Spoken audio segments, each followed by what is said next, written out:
Welcome to JK Tells a Story, where real-life dramas unfold. Sit back and enjoy today's tale. Hey Marcus, got a minute?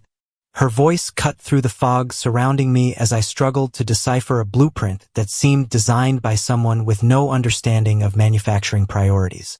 Sure, Samantha. What's up? Samantha was our firm's youngest, brightest, and most recent addition to the engineering team.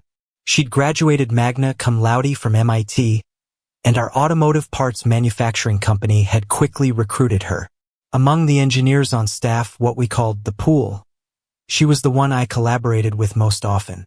Samantha was blonde, blue-eyed, and strikingly attractive, at least in my eyes. She was everything I'd imagine in an ideal partner, even though she was younger than me. Sometimes I found myself drifting into daydreams about her. But there were two main reasons I knew I'd never act on them. First, and most importantly, my wife would have my head if I ever considered being unfaithful. Second, Samantha was around 28 while I was 42. The age gap wasn't insurmountable, but she was also my subordinate, and that complicated things. So I kept it at the level of harmless fantasy and went home every night happy to be with my wife. Speaking of Victoria, we'd been married for 19 years. Our relationship hadn't always been perfect, but it had been a good marriage. I loved Victoria deeply, and I knew she loved me. The only real issue we'd faced over the years was the difference in our personal needs and preferences. Victoria sometimes said I had too much energy for her in certain areas, while I felt she'd be content with a much quieter approach. Early in our marriage, this difference led us to seek counseling, which helped us come to terms with our differences. I came to realize that my love for her mattered far more than anything else, and if that meant things weren't always as fulfilling as I'd like, so be it. Over time, I found ways to manage our different needs, and we'd made it work. Victoria was my partner, my best friend, and she was essential to my happiness. That counseling made a significant impact on us. Over the years, we'd raised two wonderful children. Our son Tyler was a senior in high school, and our daughter Ashley was a junior. They kept us busy with their activities, social lives, and college planning. Throughout the years, I'd had plenty of chances to stray, but I stayed true to Victoria. Sometimes even her friends had unexpectedly expressed interest, which made me wonder about her choice in companions. But despite those moments, I'd only grown closer to Victoria over the years. Together with Victoria, despite our differences, I'd been truly happy in our marriage.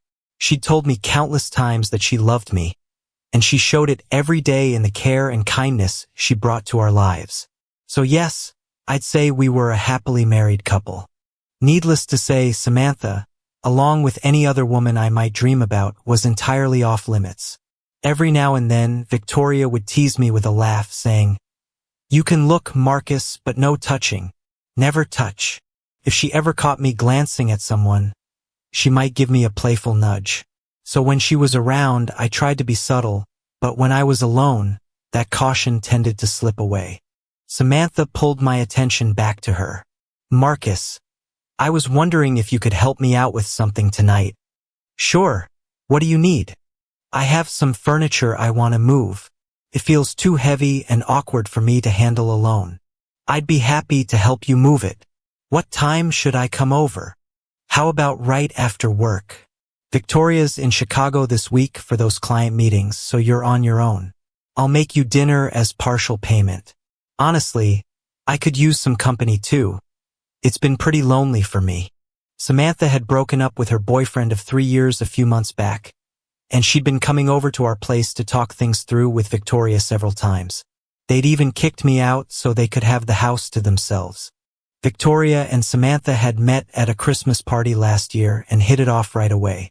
I think Victoria was looking for someone to fill the gap left by Ashley, who'd started spending more time with friends and focusing on college applications.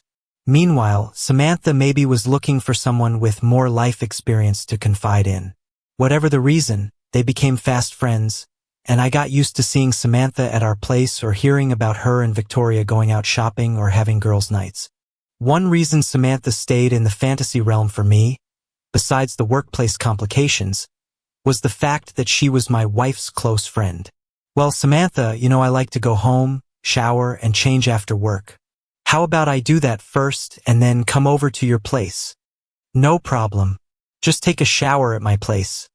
I can wash your clothes while you're in there too, so you don't have to make the drive back and forth tonight. I don't think that's a good idea. I hesitated. Someone might see me at your place waiting for my clothes to dry and get the wrong impression. I felt uncomfortable at the idea of being alone with her at her place. Not that I didn't trust her. It was myself I didn't fully trust. Oh, come on, she laughed. I trust you, and you should trust me by now. I know Victoria trusts me. She's my best friend.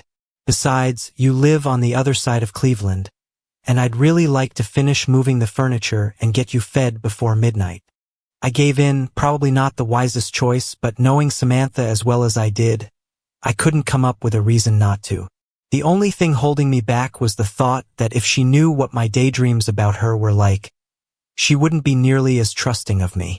I didn't fully trust myself either. Out of all the women over the years who might have tempted me, I knew deep down that Samantha was the one person who could actually make me stray. I knew I always had to be on guard around her. Not that she'd ever initiate anything, but because I might do something foolish and regret it, even if nothing came of it. Samantha wasn't just a colleague. She was also my wife's best friend, and in that sense, she was my friend too.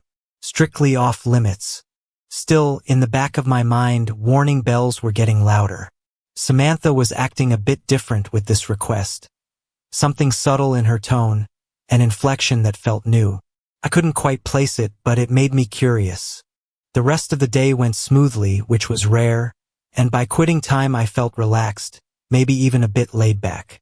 My job at the firm was to run the manufacturing operations. It was my department to manage, as I'd been told. I took that seriously, as did the 6 managing partners who owned the firm. I had a team of about 30, and at 42 I was one of the more experienced managers, with most of my team being younger engineers and technicians. My second-in-command, Jake, was about 5 years younger than me, sharp and capable. He'd helped me over the years build this place into a top-tier automotive supplier facility specializing in brake systems that made millions for the firm, taking on contracts that other companies avoided. Our team's reputation for delivering quality brake components and engine parts for Ford and GM on impossible deadlines was well known throughout the Cleveland area and the broader Midwest automotive industry. I didn't have a formal engineering degree, but my experience and education from the School of Hard Knocks had earned me respect from the partners, who treated me as an equal. Everyone in the firm was on a bonus plan, and as a manager, I received a substantial bonus most quarters. Financially, Victoria and I were in a good place. Victoria, by the way, was a successful corporate lawyer, a partner in a firm that operated both nationally and internationally. She often traveled for work but was still home more than she was away, giving us what most people would call a normal life. Her regular Chicago business trips had become routine over the past 18 months, typically lasting 3 to 4 days each. As I left work that day, I remembered the spare clothes in my office locker. I always kept a set for emergencies, and I grabbed them on my way out at Samantha's place.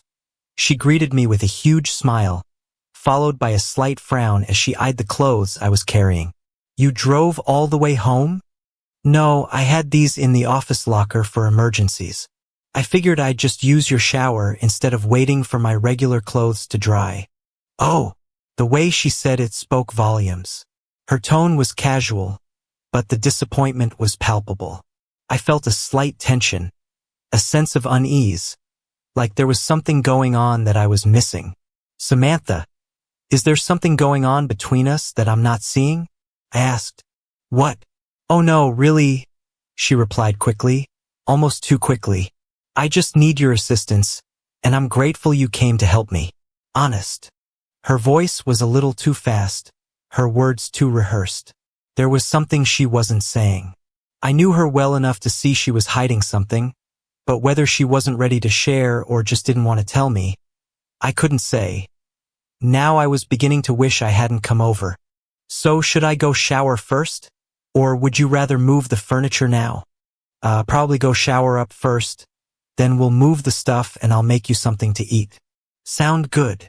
Oh yeah, I thought to myself. She was definitely up to something. The look in her eyes made me wish Victoria were here to keep things in check. In the bathroom, I immediately locked the door. I showered and got dressed, feeling somewhat more composed. I opened the door and almost stumbled over Samantha, who was standing right outside in the hallway. Oops, are you okay? I didn't expect you to be standing here. I'm fine, it's my fault, she replied. I was just waiting for you to come out, so I could grab your clothes and get them in the washing machine. Oh, don't worry about it, I said. I'll take them home and do them there. Give them to me, she insisted. It's no problem, and I'll wash them for you. No arguments. Her tone was firm, almost demanding. I handed her my clothes, feeling like I'd stepped into an odd dream, but it was real, and I had a feeling there was more to the evening. Her demanding tone was new to me. Samantha had never spoken this way before. She took the clothes, put them in the washing machine, and then led me to her living room. Looking around, she pointed to a light, small chair. We can start with this one. I'd like it over there, then the couch here, and that table moved to that wall. After that, we can take a break and I'll see if I like the arrangement. Her demeanor was all business, no joking or side comments, which was unusual. In fact, I realized there hadn't been any light-hearted conversation at all, only instructions. This was a side of Samantha I'd never seen before. I picked up the chair and glanced at her, looking for eye contact, but she had turned her head. Staring off into space, I moved the chair to the spot she indicated and set it down. Is this about where you wanted it? Samantha didn't answer immediately, still gazing off as if lost in thought. Finally, she seemed to snap out of it. What? Oh yes, that's perfect. Let's get the couch next. Okay, Marcus. Her face flushed bright red as she moved to one end of the couch. We shifted the couch and then the table, finishing in just a few minutes despite her occasional distractions. I sat down on the couch, waiting to see if there was any more furniture she wanted to move. Samantha sat in the chair, silent, staring off into space again. It was clear by now that the help with furniture pretense was just that. A pretense to get me over here. But why? I decided to wait out the silence. Minutes went by, and the quiet stretched on. I started mulling over work-related things in my head, since sitting in silence was starting to make me drowsy. Normally, I didn't bring work thoughts home with me, but this was an unusual situation, and I didn't feel comfortable with the awkwardness hanging in the air. Finally, I broke the silence, feeling like I might fall asleep if I didn't. So, is there more furniture to move around, Samantha? Oh, I'm sorry, she said, snapping out of her thoughts. I was thinking and lost track of time. I noticed. What's going on? Samantha, you've been acting differently all day, and now you're really acting distant. Is there something on your mind? Actually, yes, there is, she admitted. I've been trying to figure out how to say it. You and Victoria have been like second family to me since I joined the firm, and you, Marcus, you've been wonderful to work with. I guess that I love you guys, and this whole situation has my head in a mess. Is your ex-boyfriend giving you trouble again, Samantha?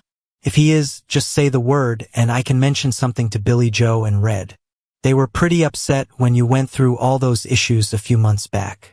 They said they could lean on him a bit if you wanted. They're good guys and they care about you. I'm not sure what their wives would think about their offers to help, but I know their hearts are in the right place. Oh, it's not him. He's history and has been. I haven't talked to him in months. No, this is closer to home. I wish I didn't care for Victoria and you as much as I do. This is going to be a difficult thing to get past, and I hate to see either one of you hurt, especially you, Marcus. You're a good man, and you're also a damn good manager. I'm not sure how things will go once I tell you what I have to tell you, though. Okay, Samantha, you've gone too far now. You have to tell me whatever it is that's bothering you. Come on, out with it. I wasn't sure what was going on in her mind, but I knew she was reluctant to tell me. Her saying she wished she didn't care for us as much as she did worried me. My first thought was that she might have fallen for me, maybe even wanted something we'd both regret later. But I was way off about that. Okay, she began. There's no easy way to tell you this, Marcus. But I respect you too much to keep you in the dark. Victoria and I have gotten close. Too close. She's confided in me things that have shocked me, and I've been struggling for weeks trying to figure out the right thing to do. She paused, taking a deep breath. Oh God, this kills me to have to tell you this. Victoria has a partner in Chicago. They've been seeing each other for over a year. Every time she goes to Chicago for those quarterly meetings, she's been seeing him. Toward the end of her confession, her words began to stumble over each other, spilling out as if it were a secret she was ashamed of even knowing about. I sat there, too stunned at first to understand. Then it all started to make sense in a way I could comprehend, but it was unbelievable. Victoria, my Victoria, was having an affair. The same Victoria who always seemed uninterested in closeness more than once or twice a month. Suddenly I remembered the guys joking about pranks they'd pulled on people in the past. Okay, I get it. You're joking, right? Is this some TV prank show? What's it called? Oh yeah. Have I just been punked? I looked around the room for hidden cameras, expecting any minute someone would come out laughing. Samantha burst into tears. I knew you'd be like this. It's not a joke, Marcus. She told me his name and everything. At first, I thought she was just messing around too, so I just smiled and nodded. But then I realized she was serious. She's actually been meeting up with this guy. I know it's hard to believe, Marcus, but she's changed. You must have noticed that change in her this past year. Didn't you have some idea that something was wrong? Not a clue. My God, Victoria. She's been doing this behind my back. I just can't believe it. I asked her how she could do this to you, Samantha continued, and she just shrugged and said it just happened with this guy, Brandon. She said she felt guilty at first but went back again. She said she couldn't resist seeing him again. It was different and exciting for her. She'd experienced things with Brandon that she'd never shared with you, and I think she loves the thrill of keeping it hidden. She also mentioned having a notebook that she uses to cover things up, keeping it locked away in her office bookcase. Oh God, I think I'm going to... I leapt up and rushed to the bathroom, barely making it. Once I calmed down and collected myself, I started to think, what do I do now? What should I do next? Does she love this Brandon guy? Why would she do this? And how did it all even begin? What happened to us? All these questions hit me at once, and I was actually dizzy as I tried to settle down. Samantha knocked on the door and asked if I was okay. Marcus, are you all right? Marcus, please talk to me. I'm okay. I'll be out in a minute, Samantha. I sat there for a bit longer, and then once I felt strong enough, I came out. So she told you about her... Well, her affair. Yes, like I said, at first I thought she was kidding. Once I realized she was serious, I started pressing her, hoping to make her see the harm she was inviting. She claimed the affair would end soon and that you'd never need to know. She said she loved you too much to risk losing you, so as long as you were unaware, there was no issue. She said she just wanted to let loose for once in her life, and Brandon gave her that chance. I don't get it. Victoria has always had such limited interest in intimacy. How could she even think about cheating on me? I know, Marcus, that's something that bothered me too. Early on in your marriage, she told me about your differences and how she never knew why she felt the way she did about physical intimacy.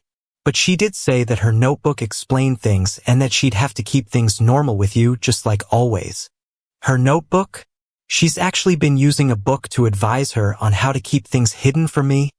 She said it's locked in her bookcase at her office. I was finally getting furious, really furious. Victoria had been keeping this from me for over a year, and she'd even confided in Samantha, who had struggled to figure out the right thing to do. Samantha, who had been like a younger sister to us, had been pulled into this mess. A mess she should never have been involved in. She wanted me to find out, didn't she? That's why she told you, isn't it? I think you're right, Marcus. I think she knew I'd tell you eventually. But why? Probably because she wants out of this marriage and didn't know how else to do it. No, Marcus. She told me she loves you. Samantha, she's playing us both. If she loved me as much as she claims, she wouldn't have done this to me in the first place. No, she knew that if she told you, you'd have to tell me eventually because you care about me and respect me too much to hide something like this. Oh, Marcus, I'm so sorry to be the one bringing all this pain to you. It's not you, Samantha. This is on Victoria. I need to go. Can I take a rain check on that dinner? No, don't go, Marcus. Please. I don't want you to be alone right now. That's why I asked you here in the first place. I thought I'd need a good reason to bring you over. And then I found that what I had to tell you is just so hard to say outright. But you can't be alone right now. I know how it feels to be in this situation. And believe me, you need someone with you. I could see Samantha was remembering her own recent heartbreak from her ex, the difficult time she'd had just a few months ago. We had supported her as much as possible then, and I knew that Victoria had especially gone out of her way to talk with and comfort her too. Samantha, thank you for offering a shoulder to lean on.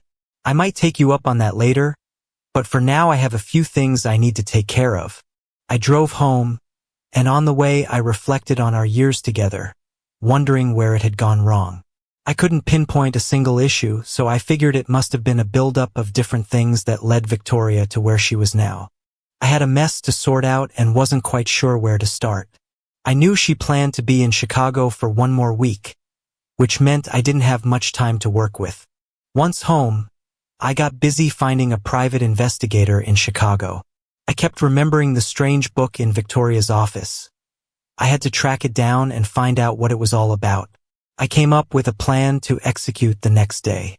If it went right, Victoria wouldn't have any idea of what I'd found or that I even suspected anything. Thank God it was Thursday, not Friday. This gave me one business day to handle a few critical matters before the weekend could interfere. It also meant that Victoria wouldn't suspect a thing until Monday morning. The kids were both staying late at school for various activities. Tyler had basketball practice and Ashley was working on the school play, so they wouldn't be home until after 7. That gave me time to process this alone. Friday morning, I walked into Victoria's office area. It had already been a busy morning for me, and although my life was currently upside down, I perked up a bit seeing her secretary, Nancy, sitting there. She was working at her computer. "Hey Nancy," I said. "Victoria needs a book from her library. It's a personal one, and she asked me to pick it up for her." "Oh, did she give you the key to her office too?" Nancy laughed, referencing the fact that Victoria never locked her office. While the bookcase had a lock, her office door usually didn't. "Yeah, along with the one to her heart too," I replied, keeping the mood light and not giving anything away. Nancy grabbed the key ring, and we walked into Victoria's office. It only took a second to unlock the bookcase, and as Nancy pulled the key out, she turned toward me. She'd been eyeing me curiously as we approached the case. "You know, I've never opened this bookcase before," she remarked. "It's funny, Victoria isn't concerned about the office decor, which is worth thousands, but she keeps her law books and other items locked away. Don't you think that's a little odd?" "Yeah, I've mentioned it to her before, but she says building security keeps out any real threats," I replied casually. "I'll be right here if you need anything, Marcus," Nancy said as she left, closing the door behind her. I watched her walk away, remembering that over the years I'd sometimes thought about Nancy too. She was married to a decent guy. He was a lucky man to have her. Of course, I wondered briefly if Nancy was as trustworthy as I'd assumed. Then I caught myself. This wasn't about Nancy or women in general. It was Victoria who had made the choice she did, and I needed to focus on that. Turning back to the task, I started sifting through the books on the shelves. After about 10 minutes, I found the one I was looking for. How did I know it was the right one? The outside cover had a generic title about law, but the inside was entirely different. It was a guide on how to tell if your spouse is being unfaithful, a self-help book. As I flipped through some pages, I noticed that certain sections and paragraphs were highlighted in various colors. Yellow, pink, and blue struck me as odd. I'd never seen this book before, and I was surprised Victoria had marked any pages. She was never one to mark up a book. Just then, Nancy walked up behind me, looking over my shoulder, visibly surprised. I stood there in silence as she took the book from my hands. Oh my God! This is about catching an unfaithful partner. Why on earth would Victoria... Wait, you haven't been unfaithful to her, have you, Marcus? That would devastate her. She cares so much for you. Actually, Nancy, I just found out last night that it's the opposite, I replied. She called this book her Bible, and now it's clear that she's been using it to cover up her own actions, not catch mine. No, no way, Nancy responded, visibly shaken. Victoria would never be unfaithful to you, Marcus. She's crazy about you. This must be a misunderstanding. Do you know where she is at this very moment? I asked. She has some appointments in Chicago with a client, Nancy said. Then hesitating, she continued. I can't tell you his name, Marcus, you know I can't, but I can tell you his first name. It's Brandon. Are you telling me this has been going on for over a year? Nancy looked absolutely shell-shocked, as if the reality was slowly sinking in. I could see her wrestling with herself. Then suddenly, she opened the book to some of the highlighted passages and began reading aloud. Oh my God! She's highlighted everything. These are all the classic signs of a partner hiding something. Ways to act, habits to change, all the things she'd need to cover her tracks. This book has been her guide, hasn't it? I can't believe she would use something like this. And against you of all people, Marcus. I'm so sorry. I know, Nancy, I said, sighing. Look, I'm not ready to confront her just yet. If she calls, please don't mention I was here today. I could see tears forming in Nancy's eyes as she nodded in agreement. She gave me a quick hug as I turned to leave. Marcus, I had no idea. If I'd known, I swear I would have told you. Thank you, Nancy.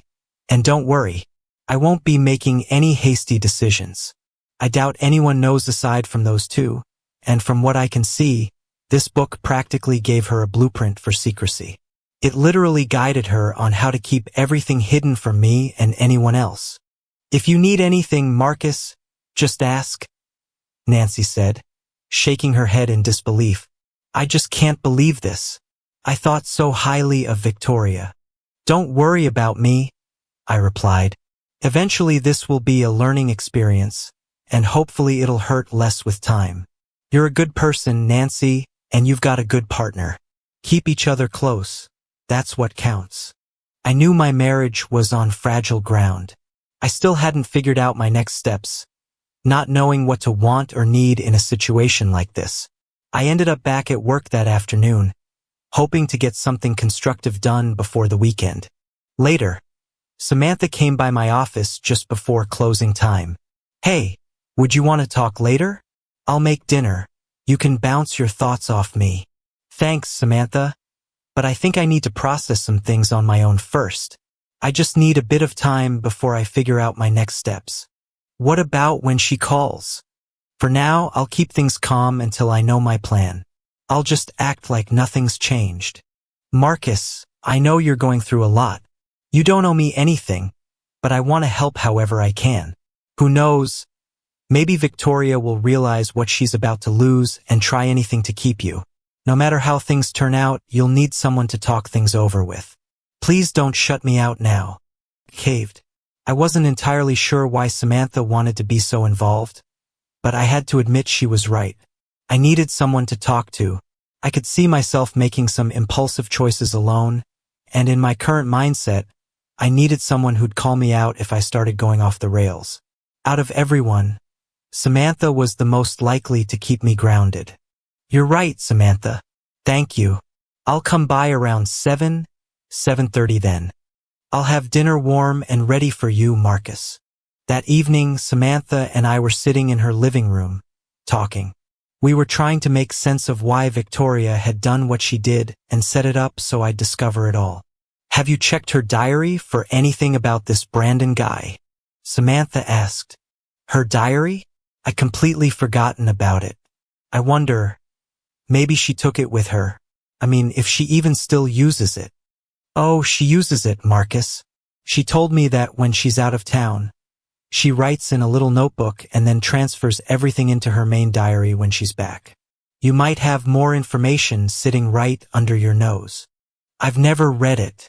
I'd never invade her space, or at least not until all this came out.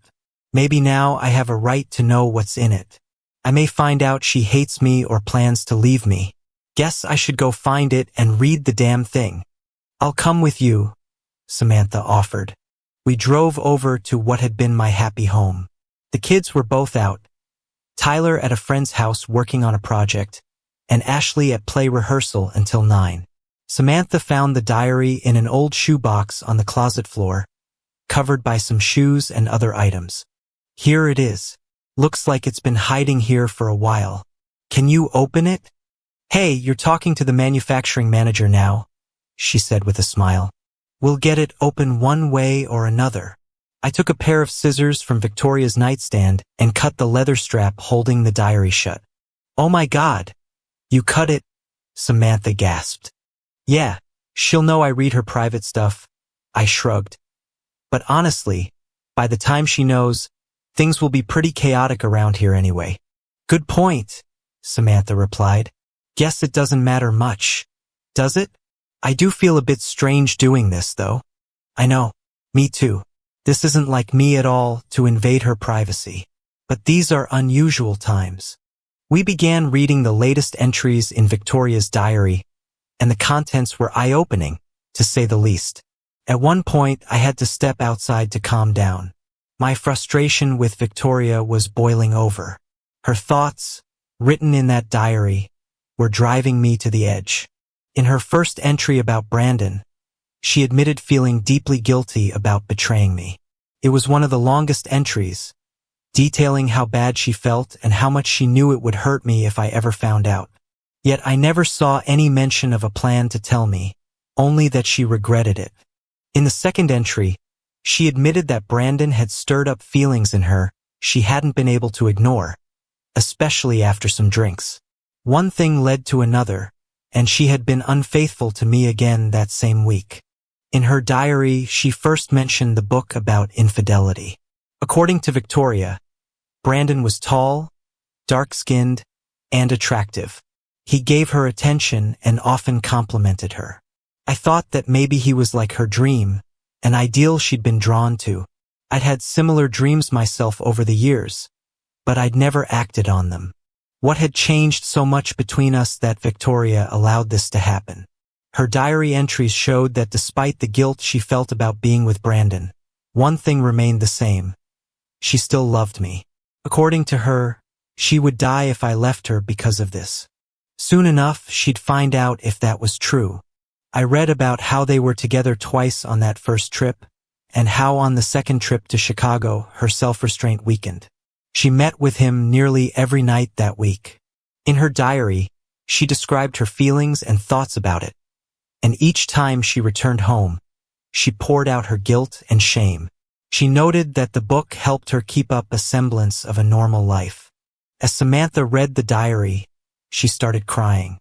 When I stepped out for a long walk to clear my head, she continued reading. When I returned, she was digging through Victoria's closet, clearly looking for something. "What are you looking for, Samantha?" "She has diaries for each year. They end just after she started this one last year. Maybe this isn't the first time." "I think it is the first time, but you're right. We should check to be certain." She keeps her old diaries in a box in the library. "I'll show you." Turned into a long night. We combed through Victoria's diaries and confirmed that Brandon was indeed the first and only since our marriage.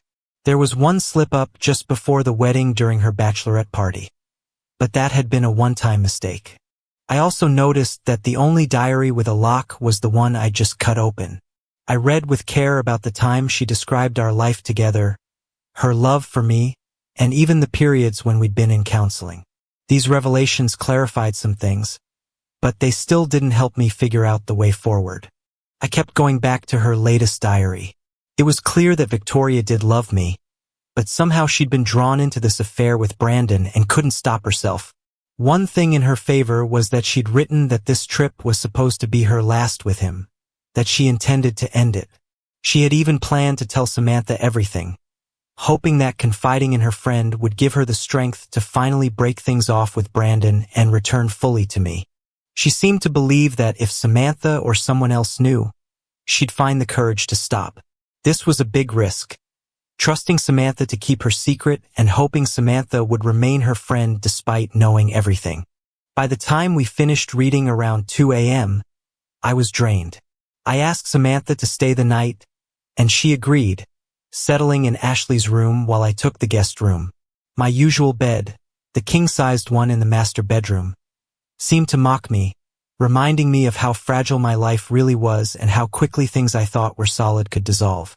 I couldn't bear the sight of Victoria's things in our bedroom, so I slept in a separate room to avoid reminders of her and the tension I was feeling.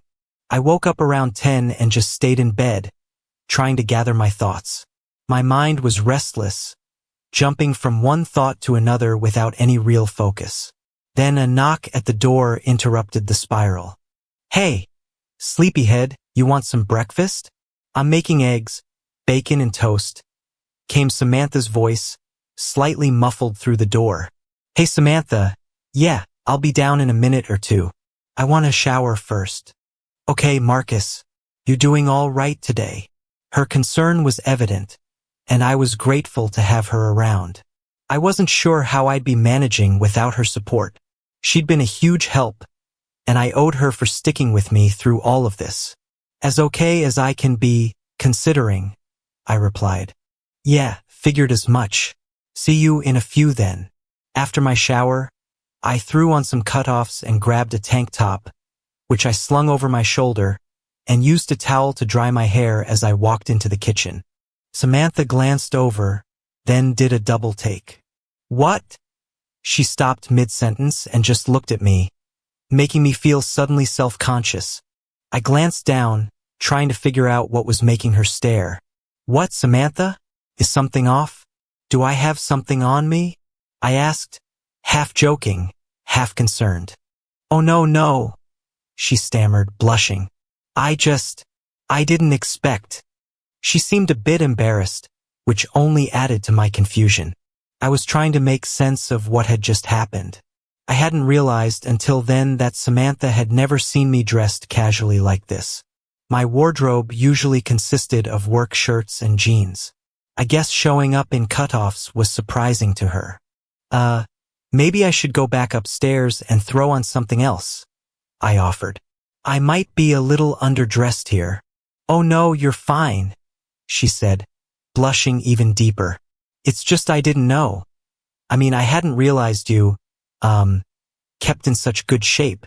Now I was the one blushing. A compliment from someone like Samantha, a young and attractive woman, threw me off balance for a moment. I wasn't sure if something was developing here or if she was simply being friendly, but either way, I didn't need more complications. "Thanks," I managed to say. "I try to stay in shape. The manufacturing work keeps me fit too. I've always thought it's worth the effort. Not going to end up like some of my dad's friends, out of shape and unhealthy." "Well, you're definitely in shape," she said, a bit flustered but smiling. "Some of my friends would say you're quite attractive." She blushed again as she said it, and I did too, not knowing quite how to respond. So I changed the subject quickly, hoping to ease the moment. "Eggs ready? Want jam or jelly for the toast?" We ate together, and the conversation turned lighter as we eased back into more comfortable territory. By the end of breakfast, I had a sense that there was a connection between us. One that I hadn't noticed before or maybe hadn't let myself notice. After breakfast, I was left alone for the rest of the day. I let Samantha take my car since I still had the truck, and I spent the day doing the usual yard work, all while thinking about the steps I'd need to take on Monday. I knew I couldn't let Victoria's indiscretions over the past year go unanswered. The more I thought about it, the clearer it became that while a temporary separation might be necessary, I didn't really want to divorce her. Having read her diaries, I understood more about what she was feeling and thinking over this time, but that understanding didn't ease the hurt. I was prepared for some of the toughest moments our marriage had ever faced. Despite everything, I still loved her enough to try to work things out, but her actions had shaken my trust deeply, and I knew that if we were to try rebuilding, it wouldn't come without conditions. I couldn't just let her go on thinking that she could disregard our marriage without consequences. I knew I'd have to set boundaries for us to even begin healing, and while I wanted to forgive her, I wasn't entirely certain if I'd be able to move past what she'd done. Over the day, I started building a mental list of requirements. They weren't unreasonable, they were things I felt were necessary for us to start fresh. For one, I decided that if we were to stay together, she'd need to quit her job. The reasons were twofold. Her job was where she had the freedom and space to carry on the affair, and after all that had happened, I couldn't just ignore the lack of trust her constant trips away would create. She traveled far too often, and it had played a major part in creating this mess. Her job, to me, was now part of the problem. Knowing Victoria as I did, though, I expected fierce resistance to that particular demand. She'd invested so much in her career, and giving up her partnership wouldn't be something she'd accept easily. With her return home coming soon, I was aware that life for us would be tense and uncertain for a while. I wasn't sure how Victoria would respond to my expectations, but I knew she'd either have to accept this new version of me with firmer boundaries or resent me for it. There was no middle ground as far as I could see. Since Victoria was a lawyer with good connections, I realized that if things went toward divorce, she'd likely have top-tier legal support. I needed to find the right representation for myself just in case, and I began listing things to do on Monday and Tuesday. I needed to take some time off work if possible. This situation could go in many directions, and I wanted to be prepared. Later that night, Victoria called. "Hi, sweetheart. How are you? You didn't call me last night, and I was expecting you to. Is something wrong?" "Oh, hey, Victoria. Nothing's wrong, no. I just had a hard day at work, and when I got home, I hit the sack early. How are things in Chicago? You and your client getting everything wrapped up?" I asked, my tone as casual as I could manage. There was a short pause on her end, likely from surprise at my asking about her client. I'd never brought them up before, but I couldn't resist the small jab, though I knew I couldn't go too far or risk revealing that I knew about the affair. Trying to keep my tone steady and natural was harder than I expected. The client and I are doing fine. In fact, I might wrap things up sooner than expected and get back a few days early. Are you okay, Marcus? You sound, I don't know, tense maybe. And why were you working today anyway? I'm fine. Just had a long day of yard work. There's always a lot to keep up with around here, you know. If you let things go too long, they can get out of hand. It's easy to assume everything's fine when underneath it all, things are actually about to fall apart, I said, hinting at something beyond the surface. I could tell Victoria was thinking over my words, and a tense silence settled on the line. I waited, speaking only when she did, and she probably sensed something was off. After a moment, she spoke. "Maybe we should take a break next week or next month. Go on a long vacation together, just you and me. We could go anywhere you want. Where would you like to go?" "How about Chicago?" I replied, trying to keep my tone even. "You're familiar with the place by now, and I've never been. You could show me around, be my tour guide." Silence again, longer this time. "You there, honey?" I pressed. "Yes, I'm here. Is there something you're upset about? Something wrong?" "Not at all, honey. You mentioned we could take a vacation anywhere I wanted, and I thought Chicago might be an interesting place to visit. You'd know all the best spots by now, having been there so often this past year." I could almost feel her tension over the line. She had to be wondering if I knew, and I wouldn't be surprised if, as soon as our call ended, She tried to contact Samantha for reassurance. I quickly dialed Samantha's number and kept her on the line as I spoke with Victoria, preventing that immediate conversation. "So you think you might be back early?" I asked loudly, letting Samantha hear that I was on the phone with Victoria. "Yes, that's what I said earlier, Marcus. What's going on? You're acting very strange." "Victoria, it's just been a long day, and maybe I'm in a bit of a mood. Sorry about that. If you want, I can call you tomorrow, and I'm sure I'll be in a better mindset then." Another pause. "Yeah, that might be best. I'll call you, okay? Marcus? I love you. You know that, right?" "Of course, Victoria. Take care." I hung up and turned my attention to Samantha, who had stayed on the line. "She's going to call me, isn't she? What exactly did you tell her, Marcus?" Samantha asked, a hint of concern in her voice. Only a few veiled hints, just enough to make her wonder. "I didn't say anything direct, but I think she'll want to reach out to you soon. I needed to make sure she doesn't know that I know. Not yet. Don't worry, Marcus. She won't hear anything from me. In fact, I'll play it off like I'm holding back from telling you anything. She'll calm down and assume you were just in a bad mood. Marcus, I could never betray you. When Victoria told me about her involvement with Brandon, my heart broke for you. All I could think about was how deeply it would hurt you. Thank you, Samantha. I know you care, and you know I think the world of you too. I'm going to call it a night. She'll probably be calling you any minute." "Yeah, I'm sure she will. Good night, Marcus. Sleep well. Love you and all that stuff," she said, catching me by surprise with her words. Samantha had never said anything like that before, and there was something in her tone that hinted at feelings beyond simple friendship. The next morning, I finished the yard work and went for a run. When I got back, I saw Samantha on the front porch, holding 2 large iced teas. "Hey there, Marcus," she greeted warmly. "I brought your car back and thought you might want a cold drink. I did a long run. Yeah, 3 miles early this morning and another 5 just now. A bit lower than usual, but I had some yard work to get done too." "Wow, I never knew you ran so much. You really take working out seriously, don't you?" "Yeah, I do, but it's no big deal really. I just work out by lifting one weight and then another, run pretty much the same way, one foot, then the other. It all comes together eventually." "Why didn't I know this about you?" "Well, it never came up. My workouts are usually done in the mornings before I go to work, and you're never around then. And my running, well, you and Victoria would be out, so you probably never knew. I noticed yesterday that you seem to be in really good shape. Do you think you could give me some workout pointers on weights?" Her blush was both charming and unsettling.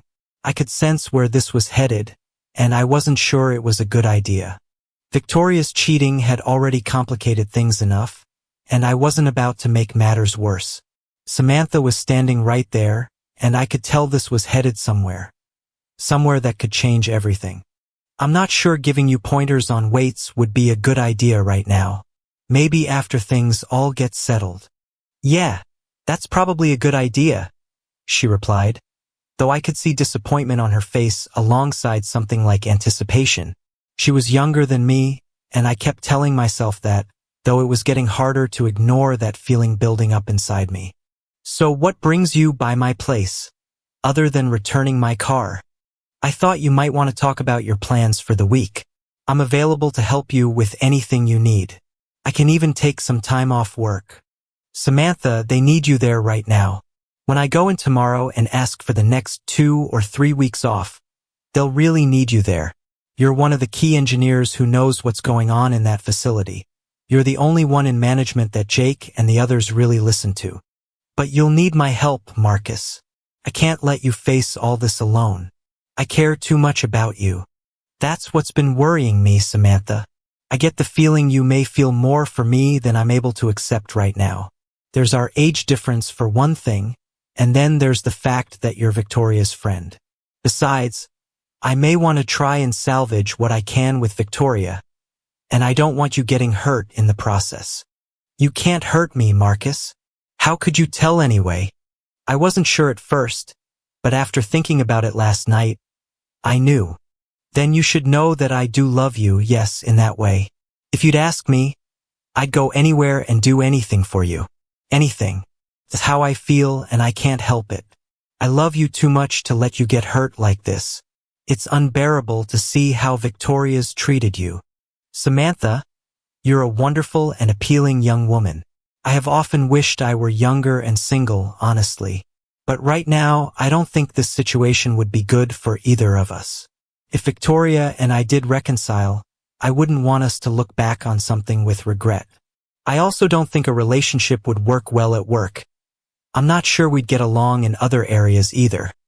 As much as I want to embrace you and run from everything, logically that would be the worst thing we could do. I care for you, Samantha, and right now, with my mind the way it is, I don't think I'd be the right person for you to get involved with. Maybe if Victoria and I split up and divorce later on, I'd love to ask you out and date you, maybe even develop deeper feelings for you. But not now, not like this. Victoria is the biggest fool on earth.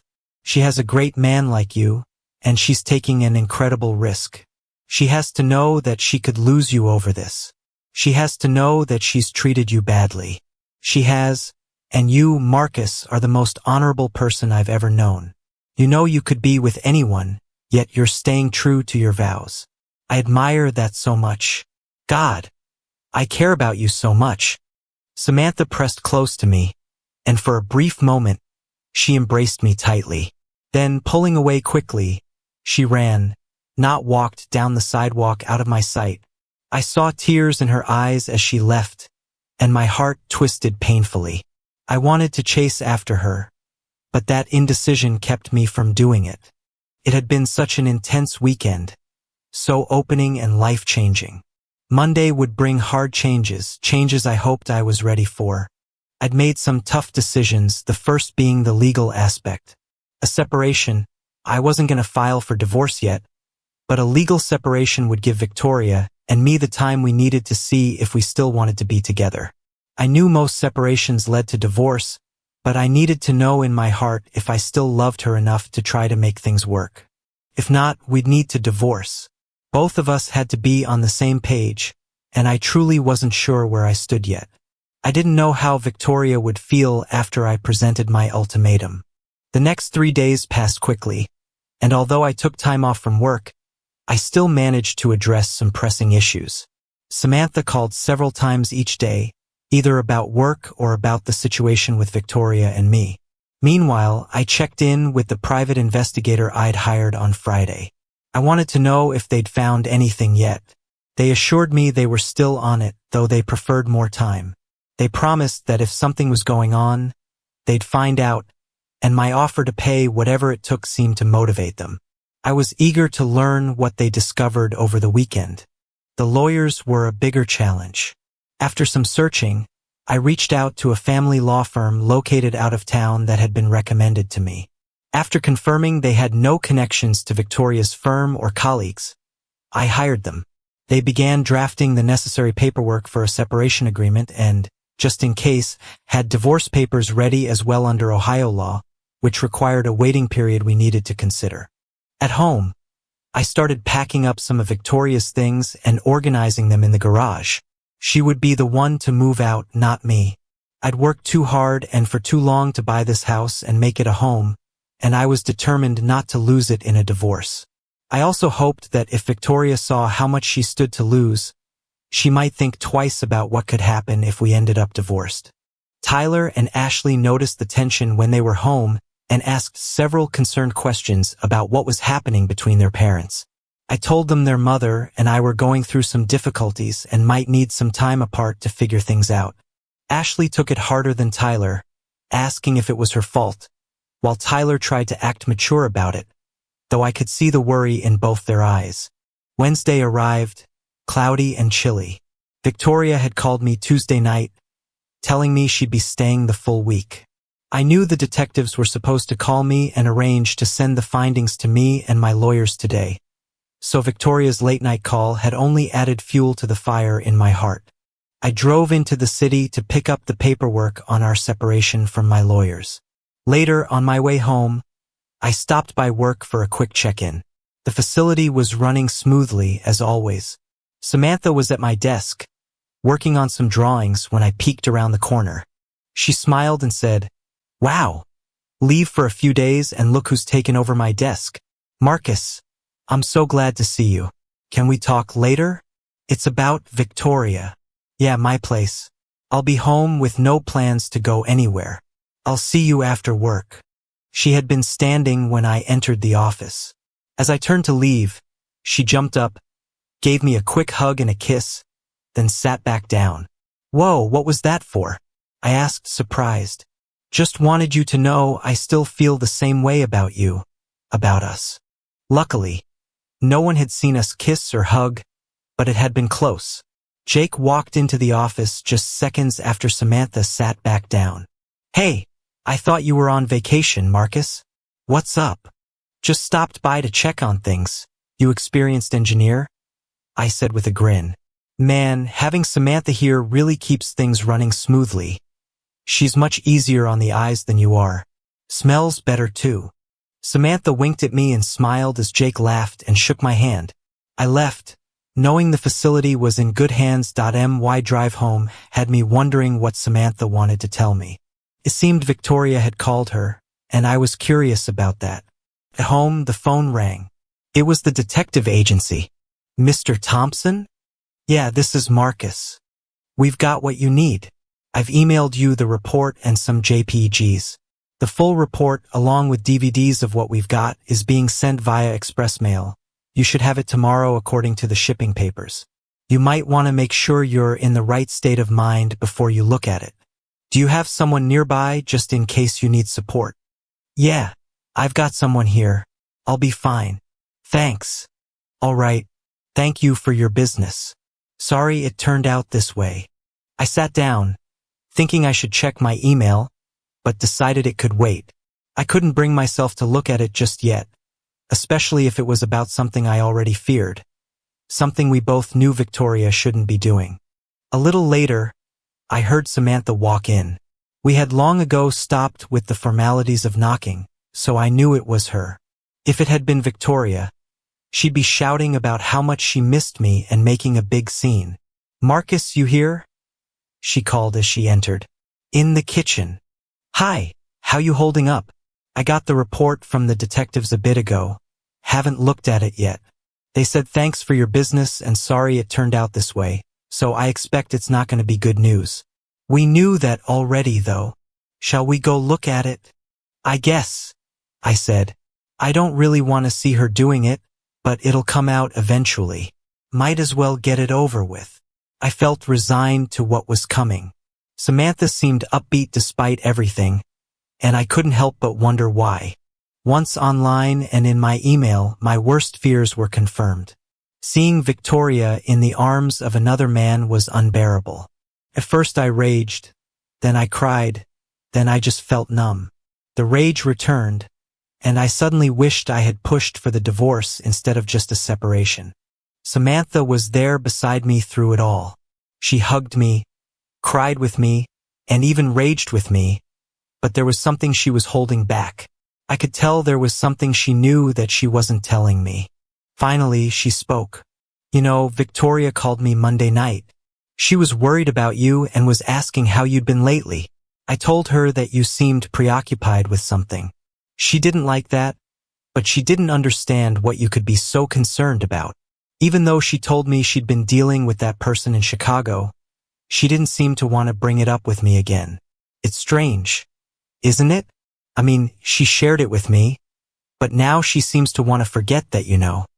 But that's not all.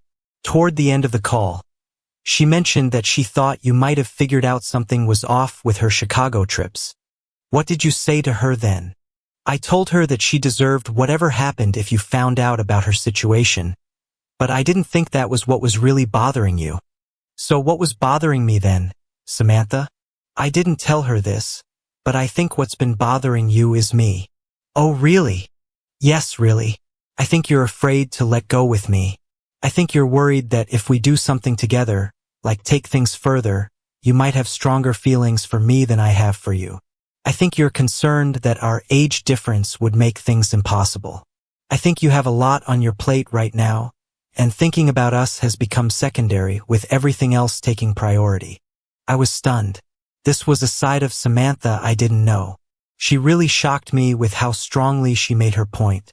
I didn't think she was entirely right, though. Victoria wasn't secondary yet, but for Samantha to say and act the way she did, she had to feel that way. So is that what you think? You know, Marcus, you've looked at me in that way a few times lately. You know that I care about you and want to be with you.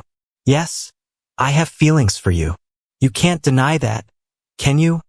All right, you're right about how I feel, but I'm still married. You might think Victoria is secondary, but she's still in the middle of all of this. She has cheated on me. Yes, but she's also been my wife for a long time. Long enough that I feel I need to give her a chance to come clean and try to fix things. You really would like to be with me, wouldn't you? Well, wouldn't you? I was shocked. Samantha had never talked to me like this before, and I wasn't sure how to respond. My mind was all over the place. I knew what I was feeling, but I was still committed to my vows, and that meant I had to make the right choice. I just can't break my vows. Her hands moved toward me, and I tried to resist. Oh God, Samantha, please, we can't do this. I'm married. Marcus, I can see that you're attracted to me, she said. I know how you feel about me. Samantha, we can't, I said, my desperation evident. I couldn't help but notice her moving toward me, but I was struggling to keep my thoughts clear. The reality of the situation hit me. Despite the connection I felt, I knew what I had to do. Samantha saw it in my eyes the moment I admitted it to myself. I was overwhelmed by guilt. The love I felt for Samantha and the love I still had for Victoria were battling inside me. I got up but ended up stumbling, sitting on the floor in front of the couch, my head in my hands. Oh God, what have I done? What am I doing? I murmured. We're just going to figure this out, Marcus, Samantha said, trying to reassure me. It's okay. You're still married, but we'll see what happens. I struggled to get up, feeling the weight of my decisions. I was scared of how Samantha might treat me afterward, afraid that I had ruined my marriage, not knowing what the future would hold. Then a thought hit me. If things went any further, there would be consequences. I had no protection, and that thought terrified me. What would my kids think? What would Victoria think? My coworkers? And even if things went in that direction, I was already married. Stuck in the middle of this emotional turmoil, Samantha hugged me tightly, offering comfort. It's okay, Marcus. I'm on birth control, so there's no risk. And if things don't work out with you and Victoria, we'll see where we end up. I felt conflicted. It's wrong, Samantha. We shouldn't do this. You don't deserve this. Do you love me, Marcus? She asked softly. Yes, I do love you, but I'm married, and my wife has been unfaithful for over a year. I know, Marcus, but that's why I think this is different. You deserve someone who sees you, who values you. I felt torn. It's wrong. We shouldn't do this. Damn it, Victoria. See where we are now. I collapsed back onto the couch. Samantha was holding me close, hugging me tightly and smoothing my hair. I saw the tears in her eyes and thought that I had hurt her somehow. I started to apologize. I'm so sorry, Samantha. I don't know what to say other than I'm sorry. I took advantage of you, didn't I? I did. I took advantage. You were all mixed up, you were vulnerable, and I know it. I pushed you into this. I messed everything up, and I'm so sorry. Marcus, I love you, and I had to try, she whispered, burying her head into my chest as she cried that I felt terrible.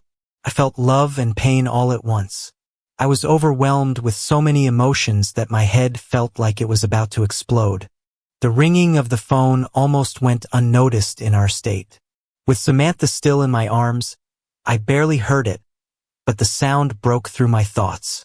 Hello, I yelled into the phone, my frustration evident. Marcus, what's wrong? You sounded upset. The voice on the other end said, Hearing Victoria's voice made me cold inside. Suddenly, all my anger flared up. I started out sarcastically, but by the end, my words were filled with bitterness. "Oh, it's you. Yes, I am upset, Victoria. I think you know why, at least you should. I loved you with my whole heart, and you just stomped all over it. Damn you." I slammed the phone down in frustration and sat next to Samantha, holding her in my arms. The phone started to ring again, but I yanked the cord out and threw the whole thing across the room, where it crashed into the door frame and broke apart. "Can you ever forgive me, Marcus?" Samantha asked softly. "There's nothing for me to forgive, Samantha. You did what you felt you had to do, and I came this far with you. I know that I love you. I may not be married much longer, and I don't know what will happen, but if, and this is a big if Victoria comes home and says the right things, I might stay with her. But I'm really not sure who she is anymore. I don't want to hurt you, nor do I want to keep you waiting, hoping that we divorce. You're young, and you should be with someone more your age. As much as I love you, I'm being foolish right now. You need to back off, as do I. We need space to figure things out." "I'll wait forever for you, Marcus," Samantha said, holding me close. "You're the only man for me. I know that now. I'll wait forever." "Don't say that, Samantha," I replied. "Things change, you'll change. There might not be an us after things settle down. If you leave her, though, you'll give me a chance to prove my love for you." "You've already done that, Samantha, days ago. You don't have to prove anything to me. I need to prove to myself that's the thing. If we're meant to be, it will happen, you have to believe that. In the meantime, you need to live your life. I can't promise anything right now. I need to cool off, gather my emotions, and talk things through with Victoria first." "I understand, Marcus. I really do," she said, hugging me tightly. She kissed me softly, and I kissed her back, holding her close. I knew I loved her in that moment, but I also knew I still had love for Victoria. The choices I faced were incredibly hard, and now that Victoria knew I knew about her affair, those choices could be easier or harder. I didn't know which. Surprisingly, Victoria was home the next day. It seemed her client had settled their issue, and she was let go. She came in, eyes red with tears still on her cheeks. She could barely speak, her voice flat. "I know," she said softly. "I found out a little while ago. You were going to tell me, weren't you?" "I guess I hoped more than knew," I replied. "I was wrong, and there's no excuse for what I did. At least, I still love you, believe it or not," she said, her voice cracking. "I'd do anything to keep you. Anything to keep you. Anything." I shook my head. "That's the second time this week I've heard that. I believe the other person who told me that over you right now." I saw the confusion on her face. She wasn't aware of Samantha yet. I decided not to mention her, as that was Samantha's decision to make. If things didn't work out between Victoria and me, it would eventually be known when we were seen out together. If Samantha and I became a couple, I wouldn't hide it. "So what happens now, Marcus?" Victoria asked, her voice soft but laced with hope. "I filed for a separation," I replied. "Not divorce." I could hear the hope in her question. "Don't get your hopes up, Victoria. Separations usually end in divorce, those are the odds. You know that. I think you have a lot of thinking to do, as do I. I can't think with your presence in my home. You'll need to move somewhere else while the separation goes on. Perhaps your parents' place." "Understood," she said quietly. "I only have one question. Your diaries didn't cover it too well." "My diaries?" I was surprised. "You read them?" After a brief silence, she responded, her voice tinged with anger. "After what I found out, of course I did. I had to know what you were thinking, what was in your heart after all. What if you lied to me about loving me too?" "No, don't ever say that," I replied, shaking my head. "I love you. I do. I'm not lying about that. I do love you more than anything in the world. You're the one I chose, Victoria. Please believe me." I began to quote some of the things she'd said to me over the past year. Victoria, you said you had to go to Chicago for work. A client needed your help. You said it would be a week-long deal. Then a couple of weeks later, you said you had to go back to Chicago again. At what point were you planning on just leaving and not coming back? I saw her reaction. She seemed lost in thought. Victoria, do you really think someone would want to be with someone who cheated on her first husband and kept it hidden? You're supposed to be smart, but your actions have been completely irrational. Victoria collapsed onto the couch, staring at the ground. It was a moment of truth. I couldn't hide from what I knew anymore. I hired detectives, Victoria, detectives to spy on my wife, on the person I thought I knew. Not only was my wife unfaithful, but she was keeping secrets from me, from everyone. Our family, our friends, and co-workers. You went out of your way to keep me in the dark. I paused, and as she cried, I realized that my anger wasn't going to help me anymore. The old me, the one who would have been broken seeing her in pain, had begun to change. This was a turning point for me. I knew now that things could never go back to the way they were. I had been thinking that maybe we could fix things, but now I wasn't so sure. Victoria, I just realized it may not be possible to fix this. What I thought and felt for you has left me for now. You're a stranger to me. I don't know when it happened, but you fell out of love with me, and then you went to great lengths to hide your affair. I don't know how to fix that. I never stopped loving you, she said, her voice trembling. This affair has been killing me. I love you so much, and I know I've hurt you, but I've been struggling with all of this. I tried to keep it under control, but I couldn't. I'm sorry. I looked at her, unsure if I could believe her anymore. You never had any intention of ending it with him, did you? In fact, I think you were looking for a way to make me the bad guy so you could get me to divorce you. Is that what you think? You wanted a divorce but couldn't face the seriousness of confronting me with it, so you set me up to be the bad guy and make me ask for it because of your actions. Or were you hoping I'd do something wrong after I found out, so you'd have something to use against me? I bet that's it. Either way, you're about to get your divorce. I filed for separation, but I might change it to a divorce tomorrow morning. My lawyers should have everything ready. No, please not that, Marcus. I don't want to lose you. I don't want a divorce. I'm sorry, you didn't deserve this. I do love you, you know that. If you read my diaries, please don't throw away all the years we've had together over this one mistake. That's all I'm asking for. It just happened at a time when I had too many things going on and didn't see what I was doing to you, to us. You're the one I want, Marcus, nobody else. I ended it with him last night. Please, please. Yeah, you love me, but not enough. Not enough to have been the kind of wife I needed. Not enough to stay faithful. Not enough to fight temptation. Can't you see what you did was taken from me? From us? What you did with him over the last year hurt us both. Is there anything left for us? I paused, my frustration mounting. You know what? You need to pack your things and leave. I'm leaving too. I'll be back in an hour or so. You need to be gone by then. I turned and walked out. It was one of the hardest things I had ever done, but I had to do it. I was filled with anger and pain, and the emotions were overwhelming. I loved her, but at that moment I was also angry with her.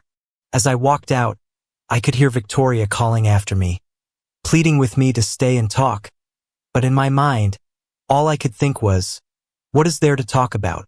It's over. A few hours later, I returned home.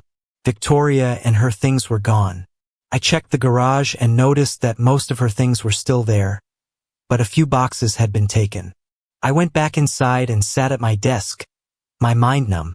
How had my life gotten so messed up so quickly?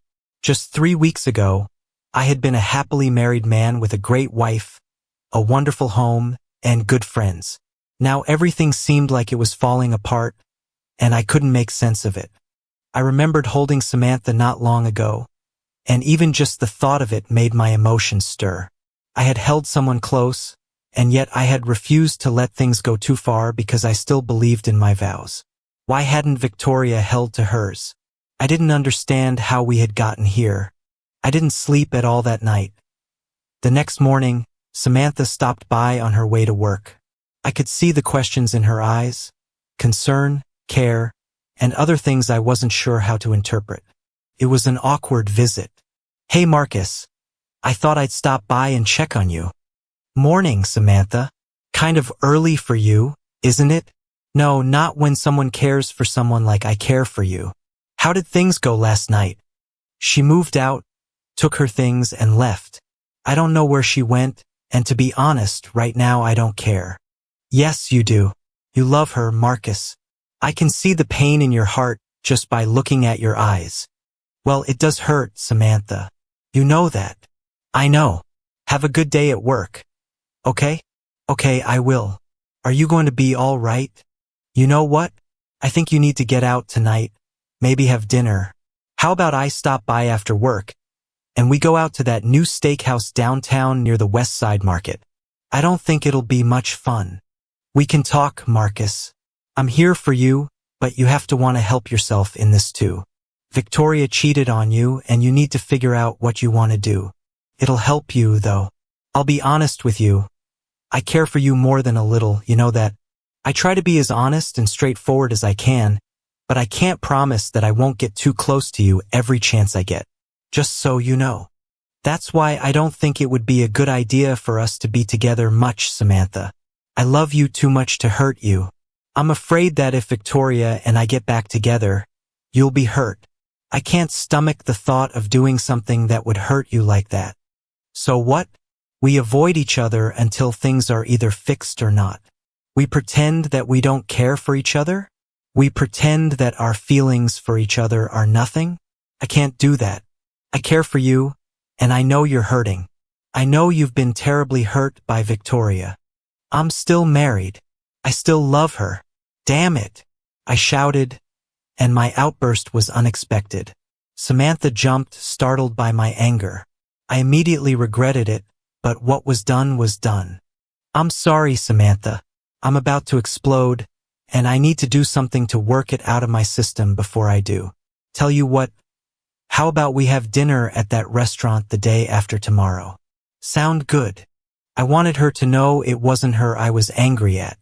I still wanted to be her friend, and I did want to talk to her about Victoria. Of everyone we knew, Samantha knew Victoria the best. Even though I knew Samantha had feelings for me, I also knew she'd be honest with me despite those feelings. Promise you'll call if you get down too much? Yeah, I promise. Okay, I'll stop by, and you can take me out the day after tomorrow. Sounds like a plan. I almost said date. But even though that's what it was, I wasn't ready to admit that yet. In my current state of mind, it was important to me to stay positive and believe that Victoria and I would fix things between us. Sleep never came to me that night. I finally got up and sat in my dark office, stewing over life. I hoped that Victoria was having as rough a time sleeping as I was. It would serve her right. Around 4 in the morning, I dressed and went for a run. Running helped me clear my mind, and after a few miles I was feeling a bit better. Not totally, but better. After 6 miles, I got back home, went straight into the gym, and worked out. I worked out for 3 hours, sweating profusely. As my tired arms finally managed to rack the weights, I knew some things about myself. I knew what direction I wanted to go in, and I knew that Victoria was going to have a hard time holding on to me now. I would still try, but there would be no more Mr. Nice Guy. Spending the rest of the day doing odd jobs in the yard helped me put a plan together. The mailman delivered a package that afternoon. It was the full report from the detectives I'd hired in Chicago. After reading and viewing what they had, I was surprised by how I felt. The anger that had nearly consumed me had slowly faded to a deep disappointment and irritation. Victoria had been so foolish. Her lover, Brandon, was a man who had several women on the side, and Victoria was just another conquest in his line. He targeted, if you could call it that, married women. The detectives had investigated him before in 2 other cases, mentioning them briefly in a character review. When Victoria wasn't there, The detectives mentioned that he seemed to have 2 other women lined up to fill in any gaps. I hoped that Victoria hadn't contracted anything harmful from her relationship with him. Things that a faithful person never thinks about until confronted with betrayal. What did she give to him that she never gave to me? The more I thought about it, the more questions came to light, and the more I hated what Victoria had done to us. She really had opened up a huge can of worms. I had a battle ahead of me, deciding whether or not to stay married. Victoria had taken the ground out from under me, and I felt inadequate, old, and unloved. Insecurities abounded where there had never been any doubt before. Victoria, on the other hand, had a massive challenge to overcome, regaining my trust if that was even possible. I wasn't sure if I was even high enough in her priorities to be worth keeping over her career. I would find out soon enough, though. That night, I managed to sleep for a while, but it wasn't restful. The next morning, I woke up to a door opening. "Marcus, you up?" "Yeah, I'm still in bed. Just a second. I'll be out." I jumped out of bed, not realizing I was still only in my boxers. Reaching for my pants, I heard the bedroom door open. Looking over my shoulder, I saw Samantha standing there. "Oh my, you do have a nice build," she said, looking surprised. I froze, realizing I was barely dressed, and immediately started to pull on my pants. "Samantha, I'm not dressed here. Can you please step outside for a second?" She stood there, her gaze fixed on me. I turned my back, trying to pull my pants on faster, but she moved closer. I quickly pulled away, frustrated at the situation, and hurried to finish getting dressed. "Samantha, we've talked about this," I said, my voice strained. "I'm still married, and I'm committed to staying faithful. You know this. We can't go there." "I know, but damn, you're making it hard on me," she replied, sounding flustered. "You have a great body, Marcus. Seriously, if I didn't know better, I'd think you were teasing me." "I'm not teasing you, you know that. I can't do this even if I want to. I'm still married. I need to hold to my vows, Samantha. Please don't make this harder than it already is." She sighed, but I could tell she understood. "Okay, you're right," she said finally, stepping back. "I know better, but if things change, if you and Victoria ever get divorced, we'll see. I promise I'll do whatever it takes to make things right with you, Marcus. I'll do whatever you want. I'm committed to working this out." I believed her. That afternoon, Victoria called me, wanting to set up a time to talk about everything. I agreed and told her that she could come over right away, but warned her that I might be angry and yell. She accepted and said she deserved that at the very least. When she arrived, she was dressed very conservatively. Once I saw her like that, I felt a surge of anger. She had dressed much more provocatively for her lover than she ever had for me, and now she showed up almost as if she were trying to hide herself. It hurt. It wasn't rational, but I couldn't help feeling that way.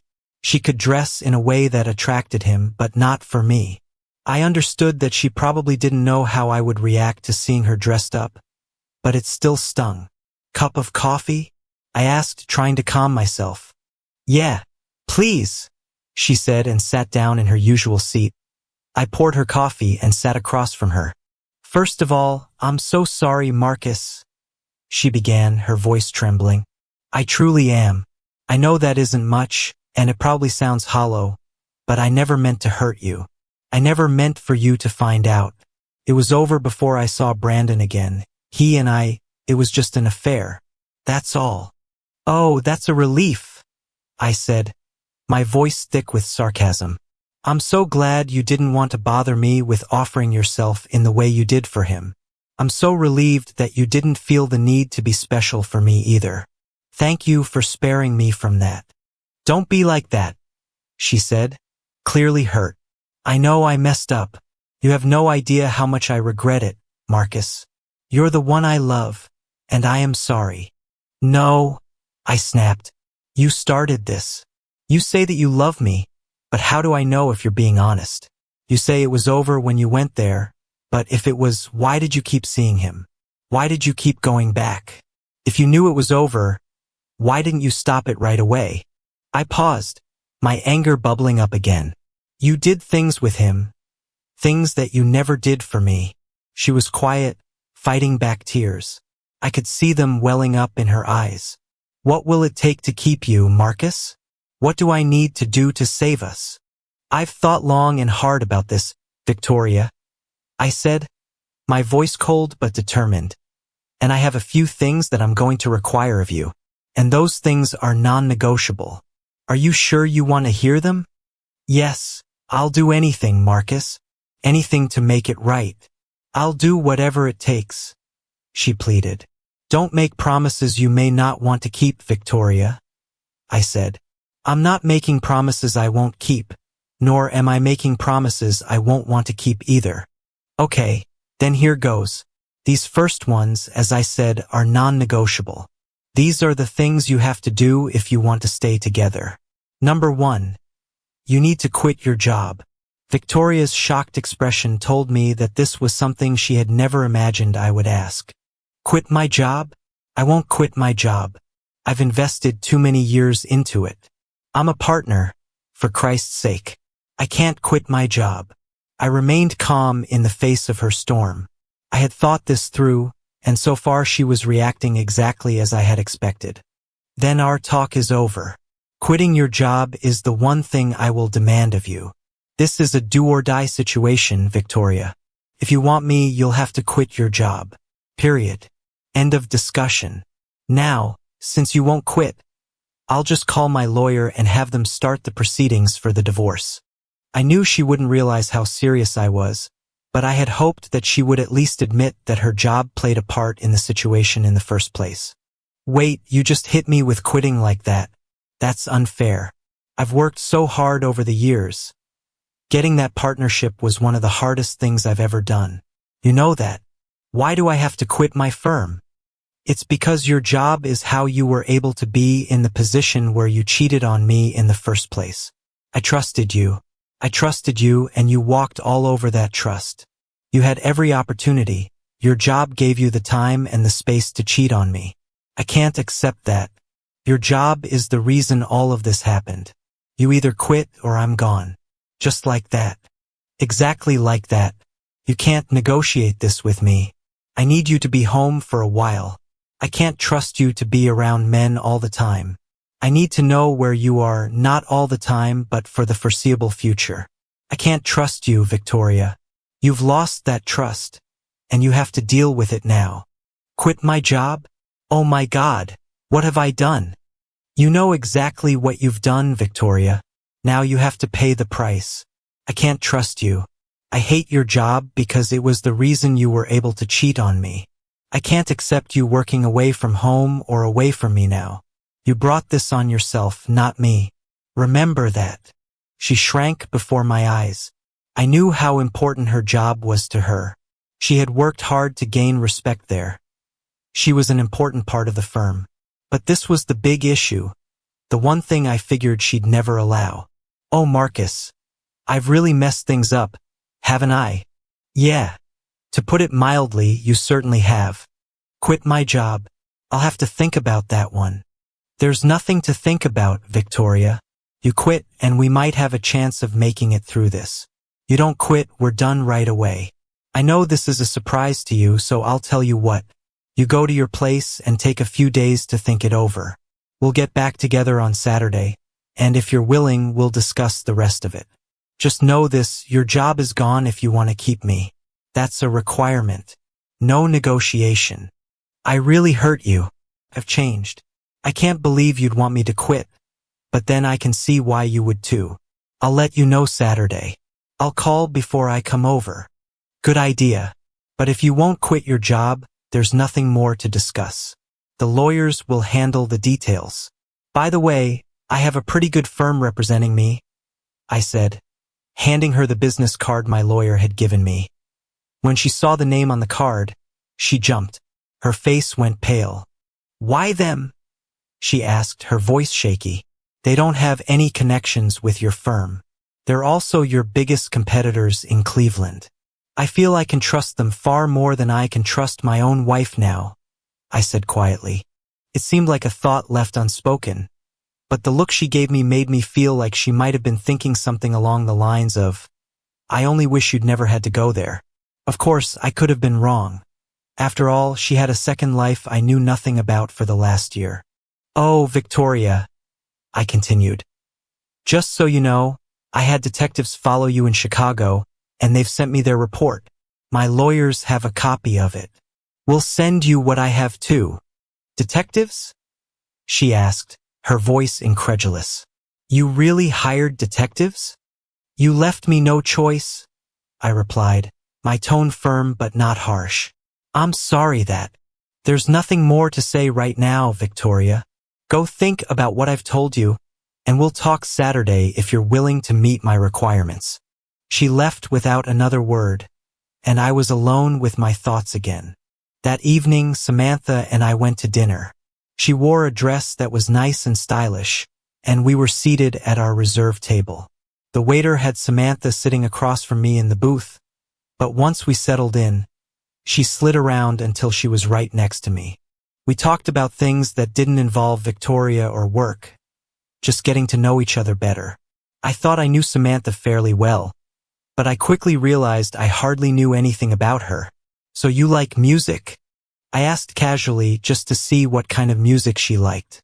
"Oh yeah, definitely," she said enthusiastically. "I'm really into alternative rock, indie pop, some electronic stuff. You know, artists like Arcade Fire, The National, Vampire Weekend, LCD Sound System. Current stuff mostly, but I appreciate some older bands too." "I would have figured you for pop or hip-hop," I said, laughing. "I can listen to anything really, but I prefer more current alternative and indie music. Stuff that's happening now, you know?" As we continued to talk, Samantha would often touch my arm or hand. We had a few drinks, and she seemed to enjoy playing with the maraschino cherry in her drink, twirling it in her mouth almost like she was teasing me. "Are you going to eat that cherry, or what?" I asked, trying to keep the conversation light. "What? Like what you see?" she teased, a playful grin on her face. "Did you know that I can tie a knot in the stem with my tongue?" "Really?" I said, trying to steer the conversation elsewhere. "Well, I've been known to tie and untie knots in a cherry stem too." "Wow, so you have skill with your tongue, huh?" she responded, a twinkle in her eye. I could see where this was leading, so I quickly changed the subject. "So how are your parents doing?" I asked, hoping to steer the conversation back to safer territory. "They're doing well. Mom's been involved in community volunteering a lot, working with local food banks and homeless shelters here in Cleveland. Dad's been busy with his consulting work." "Your mom's doing volunteer work?" I asked, impressed. "That's great." "Yeah, all the women in our family are good at working with their hands," Samantha said proudly. "Mom knows her way around organizing events and fundraisers. That's for sure." "That's amazing," I said. "I'd love to meet them sometime." Samantha smiled, a proud gleam in her eye, before she leaned in a bit closer. "Oh, it's not just about volunteering," she said. "You should see what I can do with my hands, Marcus." Her hand rested on my leg as she spoke, and I could feel the warmth of her touch. She gently massaged my thigh, but then her touch grew firmer, almost as though she was trying to make a point. I knew I had to stop her before things went too far. As I moved to pull her hand away, she quickly shifted it back onto the table, smiling at me knowingly. "You don't have to stop me, Marcus," she said softly. "I know that you don't want me that way." "It's not that I don't want you, Samantha," I replied, my voice low. "It's just that it wouldn't be right now." "I hear you," she said, her expression softening. "I know you want to remain faithful, but I can't understand why. I know you want me and I want you. Can't we just try it out once? No strings attached." Her words hung in the air, and I could feel the intensity of her gaze. She was right. I did want her, and I was torn. Everything in my life was in turmoil at that moment, and my guard was down. Putting my arm around her shoulder, I hugged her close. Samantha turned her head up, and I moved to kiss the top of her head, but instead my lips landed on hers. Her hands went around my neck, and she kissed me with an intensity that spoke of unspoken emotions and unaddressed feelings. We kissed, and I could feel the tension building between us. Had anyone seen us, they might have told us to step away, but just then the waiter brought our food, interrupting the moment. We pulled apart, breathing heavily. The waiter gave me a look, a disapproving, almost judgmental glance. I knew him, and I knew he also knew I was married. It was a look that stung like cold water being thrown in my face. I moved away from Samantha, regaining my composure. We started to eat in silence, but the difference now was that I had regained my sense of reality. I knew that Samantha and I could go no further than we already had, and what we had already done had been too much. Samantha finished her meal before me, and after ordering dessert, she excused herself to go to the bathroom. I felt a sudden need to visit the men's room myself, so I headed that way. As I was walking toward the men's room, I noticed Samantha standing at the back of the hallway, talking on her cell phone. Curious, I ducked behind a large plant to listen in. I had to admit my trust in people had taken a hit, but I was just wondering who she was talking to. It's me. We're at dinner, and I've started to make some moves. I think we'll end up at his place later, she said. The statement threw me off guard. I didn't understand why she would say that, and as the realization hit me, I felt blindsided.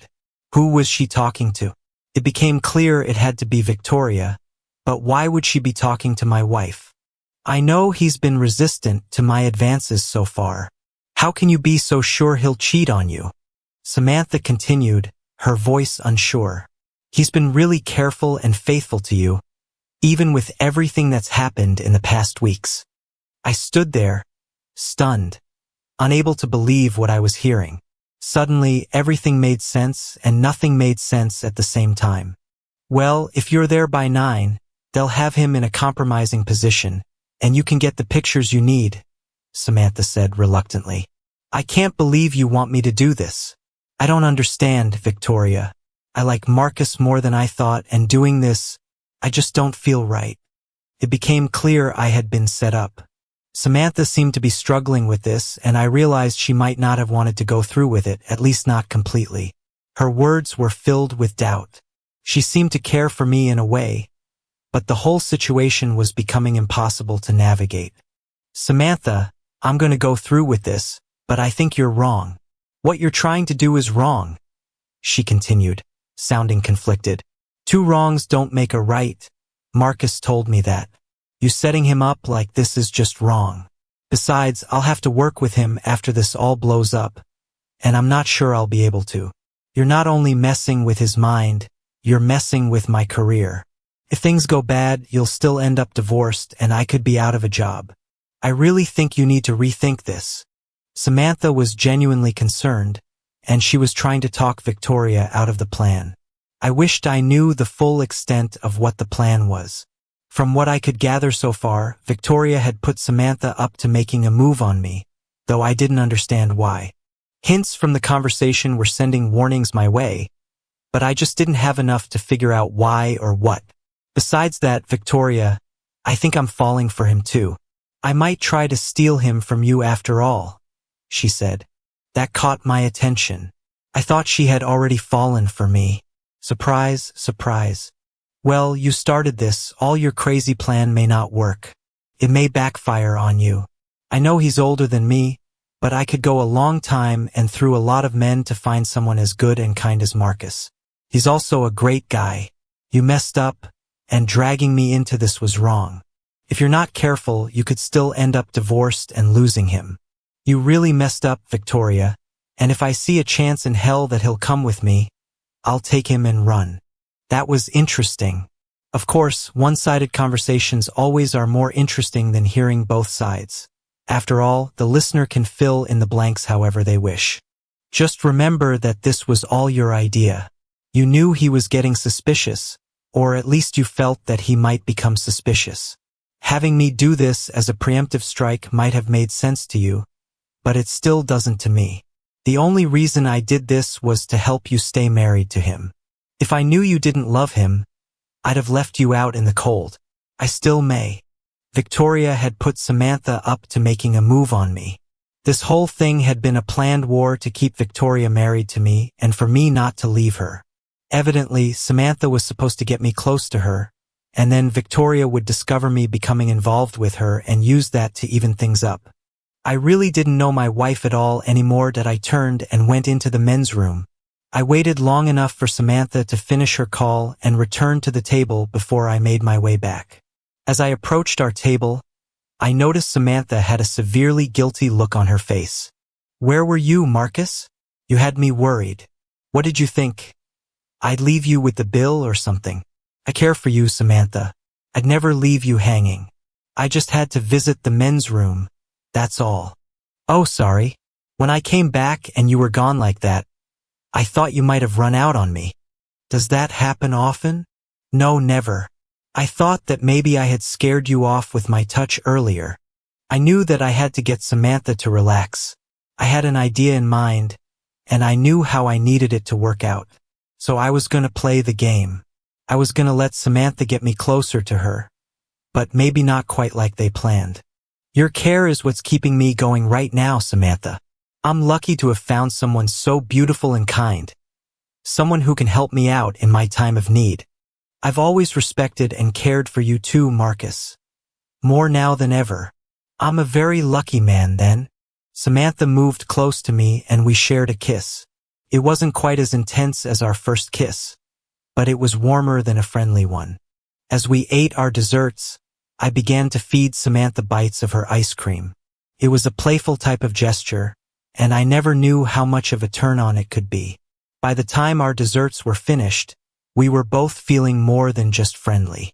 In the car on the way to my house, Samantha slid over next to me, kissing my neck and cheek. Once we reached the driveway, we shared some more intimate moments in the car. Let's get inside before the neighbors call the cops. Once in the living room, I mentioned needing to get something to drink for us. We should get us something to drink. Coke's okay? Or do you want something stronger? Do you have any rum to mix with the Coke? Yeah, as a matter of fact, I do. I'll be waiting upstairs. Are you sure you want to do this, Samantha? Oh God, yes. You've got me feeling so excited right now, Marcus. Yes, I want to be with you. Okay, but don't get undressed yet. I want to take my time with that. Okay. I went to the kitchen and made our drinks. As I stood there, I thought about Victoria and Samantha and what they had planned for me tonight. Suddenly it hit me. If things went further with Samantha, I could end up with someone new in my life. Felt like a strange crossroads. After everything that had happened over the past week, I knew this had all started out as a plan for Victoria, but now I was beginning to feel something different towards Samantha. I walked into the bedroom to find Samantha standing by the bed, looking at my dresser. I noticed two pictures on it. One was from our work picnic day. Samantha and I had been paired up for a three-legged race, and the photo showed us crossing the finish line ahead of everyone else. Victoria had been in the background, laughing at our antics. The other picture was a family portrait taken the day we had the photo session. Victoria, the kids, and I had spent hours trying to get it just right. It had taken 6 takes before it came out perfect, and even the photographer had been getting frustrated by the end. Memories, I said softly. My comment startled Samantha.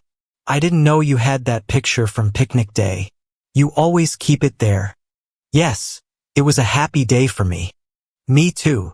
I handed her the rum and Coke and took a sip of my scotch, my eyes taking in her features from her toes to the top of her head and back down.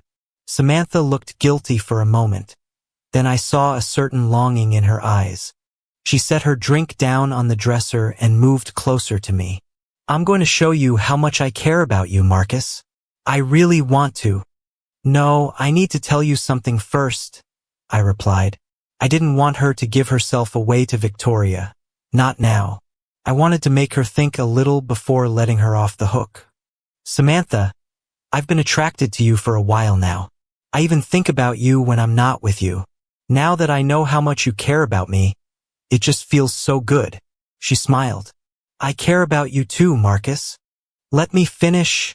I said gently, taking her hands. I've needed to tell you this for a long time. When you first started working at the facility, I think I started falling for you. You were beautiful and you were so friendly. I was taken with you right away. Then you and Victoria became so close, and I'd see you over here all the time.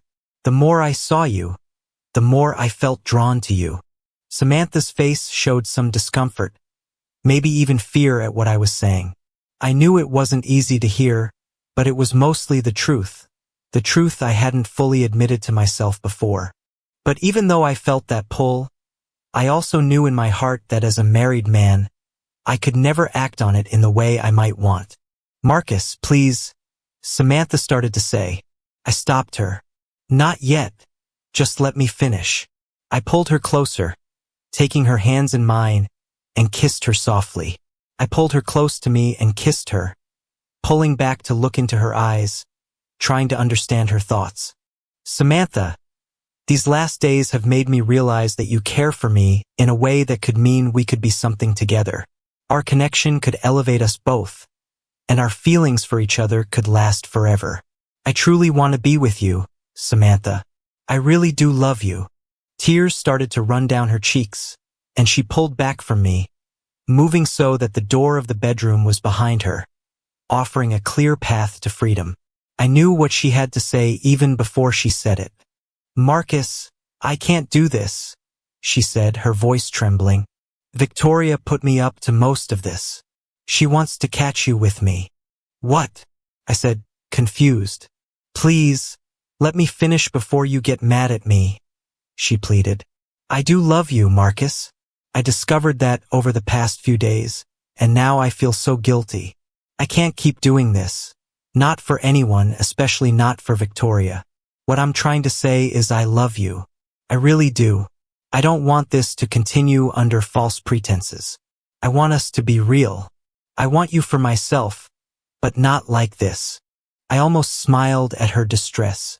I was hurt, but I also knew she was being honest with me, perhaps for the first time. Please, Marcus, I love you. That's why I'm telling you all this now, before Victoria tries to use this to manipulate us. I can't do this anymore. Victoria thought if she caught us in a compromising situation, it would give her leverage over you, even though she was always hiding things from you. I shook my head, trying to process everything. What made her think I was onto her? Samantha hesitated. A few weeks ago, you didn't try to push Victoria when she said she was tired. You just let it go, when in the past you would have tried to make things right. Then there was the night of the late dinner with Brandon. She was with him and you didn't know. When you prepared dinner for the two of you that night, she called to say she'd be late. But then she felt bad and wondered if you had suspected anything, especially when you didn't try to push her after that. I frowned, remembering. I didn't know about the dinner until now, Samantha. I know, she said softly. She didn't know for sure, but she thought you might have caught on, so she pushed me to help her out. But I only got involved reluctantly at first. I thought the whole plan was a mistake, but as time went on, I started to see you with a clearer perspective. I knew you would never cheat on Victoria. I began to see things differently than how Victoria had painted them for me. She always assumed most men would cheat based on her own experiences, but that's not you. I sighed, frustrated. So you helped me go along with this, even knowing it was wrong? Samantha looked down, guilty. I know, two wrongs don't make a right. I shook my head. Don't run out on me now. We need to be here when Victoria shows up with the camera running. What do you feel for me, Samantha? Do you have strong feelings for me?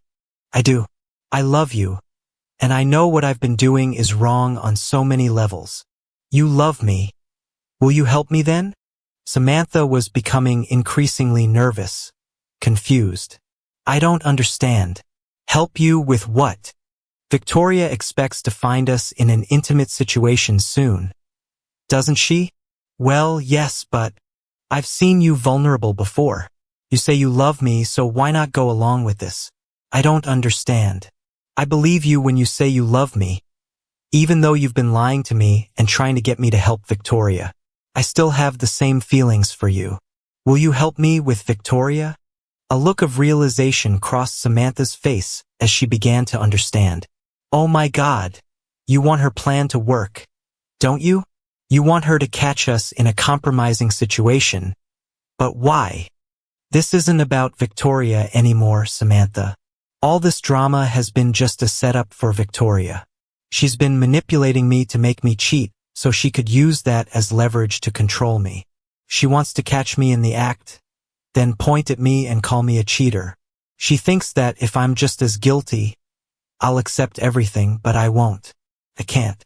Does that sound like the actions of someone who truly loves me? You're asking if Victoria loves you. In her own twisted way, yes, but she's using you to force me into a situation I don't want to be in. She wants me to be just as guilty as she is so she can justify everything she's done. I don't understand her. I really don't.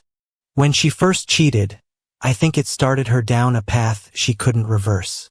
Worse, she wanted more, but she couldn't find a way to fix the situation without letting the truth slip. Over time, her training as a lawyer made her more calculated, more manipulative. She thought if I was just as guilty as she was, we could reconcile, two wrongs making it right. But it doesn't make sense, let alone make her right. She'll be here any minute now. Will you help me or not? Okay, I'll help you. Just give me a moment. Samantha hesitated at first, but then began to get ready. There was a brief moment of uncertainty, but soon she seemed to relax, even smile. I could see the question forming in her eyes before she spoke. So since you admit you love me, and you now know I love you despite everything, does this mean we're going to try this? To see what happens? Yeah, we'll give it a shot, I said, reassuring her. Her smile was all I needed to see. I turned and left the room, checking to make sure Victoria wasn't already here. After ensuring everything was set up in the living room and hallway, I returned to the bedroom. There I found Samantha patiently waiting for me. I kissed her gently and kept things light, just focusing on being close to her. By the time Victoria was close, Samantha was becoming more nervous, and I could tell she was anticipating what would come next. I heard the door crack open. A figure stood just outside, and I hoped it was a camera in her hands. Honestly, with everything going on, I wasn't sure what to expect from Victoria anymore. The next moments felt surreal. I turned toward Samantha and continued being affectionate while I heard Victoria quickly enter the room. She was snapping pictures and shouting, accusing me of betrayal. I remained calm, which seemed to throw her off, and Samantha slowly started to adjust, realizing I wasn't reacting the way Victoria probably expected. Victoria kept ranting, but we ignored her. I took a moment to look into Samantha's eyes and let her know I was in control. This is your plan, right? To catch me in something and then try to use it to make me forgive you for your own mistakes. Victoria's expression shifted. She was kneeling by the bed, staring at us with a look I hadn't seen before. Confusion, maybe even regret. I turned back to Samantha and gently reassured her. You're the reason for this, and now we're just going to let things unfold the way they were meant to. Victoria seemed to snap out of her shock and began to leave.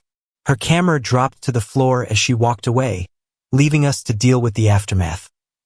Once Victoria was gone, I turned back to Samantha. Are you sure you still want to continue, or do you want to stop? Samantha hesitated. Not really, but what about Victoria? What about her now? I could sense her hesitation, but the situation had taken its own turn. We both needed to figure out how we were going to handle what was unfolding. I know this wasn't what you expected, but sometimes things don't go according to plan. The way she reacted wasn't in the script she had written, I said, trying to keep the moment light despite the tension. I pulled on my pants and walked downstairs to the living room. Victoria was sitting on the love seat, her head bowed, shoulders shaking. I could hear her sobbing into her hands. Hearing her so broken-hearted made mine ache, but I knew that things had already gone too far to be fixed. She had planned and schemed so much, trying to save face and fix things in her own flawed way. I realized in that moment that I didn't truly know my wife anymore.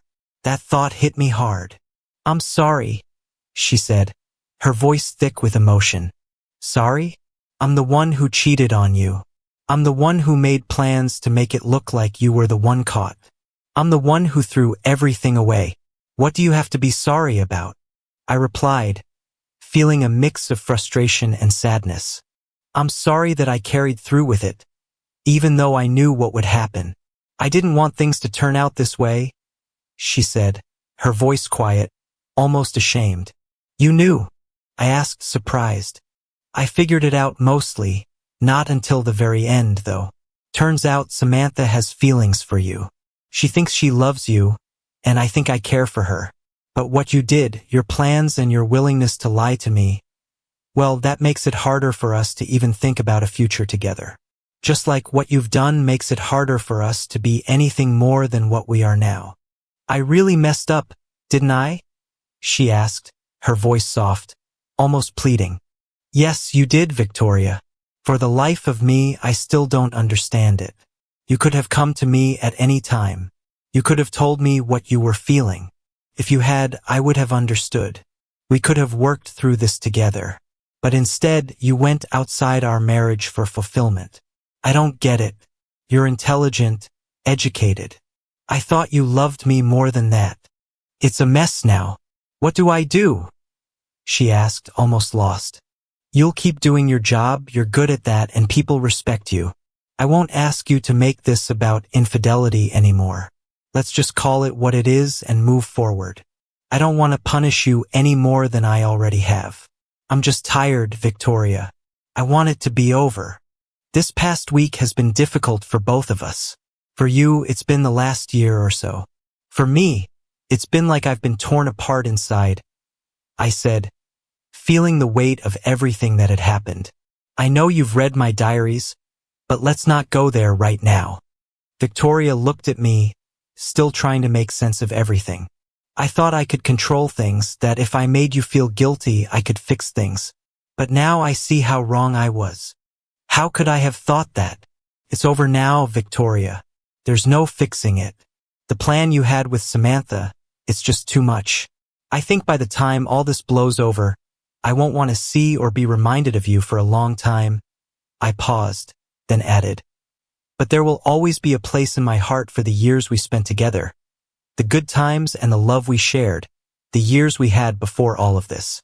Her face twisted in pain, but I knew I had to be honest with her, no matter how much it hurt. We sat in silence for a while, not knowing what more there was to say. As I left the room, I realized that sometimes it's not just the actions that define the end. It's the understanding that some things can't be fixed, no matter how much we wish they could. There were some difficult moments as I reflected on what had transpired. In case you're keeping score, our divorce went smoothly under Ohio law. We had to wait through the mandatory separation period, which gave us both time to think. We split things evenly. Each of us kept our retirement accounts and investment accounts separate. Our joint finances were divided 50-50. Once that was done, the only remaining assets were the house and the mountain cabin.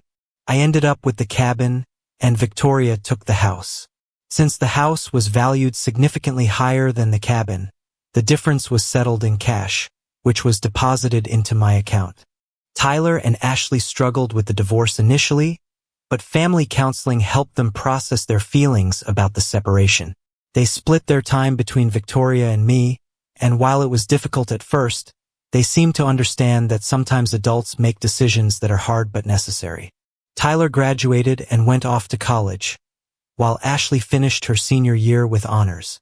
As for Samantha, it turned out I couldn't trust her either. I kept thinking about how she had initially acted at Victoria's direction, and I couldn't let it go. After a couple of months, we decided to call it quits and went our separate ways. While I do miss the connection we had, I've started dating other women, and I'm doing just fine now. Samantha and I still work together at the manufacturing facility, and I hope that continues.